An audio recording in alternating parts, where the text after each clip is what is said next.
our team is aware that many more people than that died, because my understanding is that those 6 bodies were the bodies that were abandoned, that were left behind, and were found when the crews went in. We know that there are people in our areas, you know, in the medical areas, who didn't make it, and we have heard reports from other teams that there were patients who were put onto helicopters, still alive, who had died by the time that they were offloaded at the airport. So that the 6 that died, I think, are just the tip of the iceberg. And then the other is, among the patients that I saw, those are only the people who died. So as we were getting ready to leave, you know, we were going, you know, 1 or 2 at a time down to the trucks. As I had been tapped and it was my turn to leave, and a woman grabbed my left arm and she said, you know, can you help me? Can you help me? My son, he's got sickle cell and he's having a crisis. He's in a lot of pain. And at that point I knew that even if I went to get medications, that the pharmacy was down the hall, that I wouldn't be coming back. Because if I stopped to take care of this patient at this point, I would hold up all of these other team members who needed to leave. You know, that it wasn't just for me to decide, oh, I'm going to be a hero.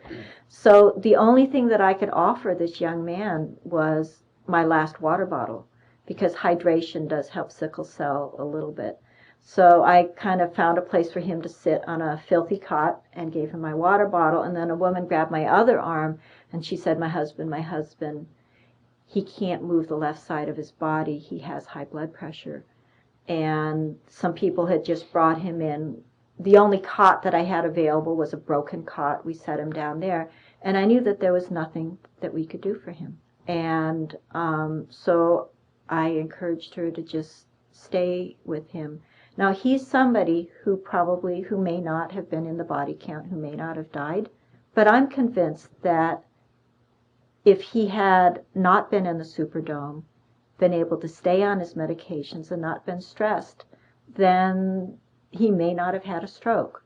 So that it's not just the people who died, but all of the other people whose diabetes worsened, who had a stroke, you know, because they couldn't get to the medications, or who died several years earlier than they would have because they were elderly and frail, and this just pushed them over the edge. A lot of the people who were in our area, a lot of the frail elderly, they didn't necessarily die while they were in our area, but at that age, the stress of having to sit in a wheelchair for 4 days in that heat without being able to properly go to the bathroom, you know, is incredible. I mean, I think about my grandmother, you know, or my mother, and how it would be for them to be in that situation.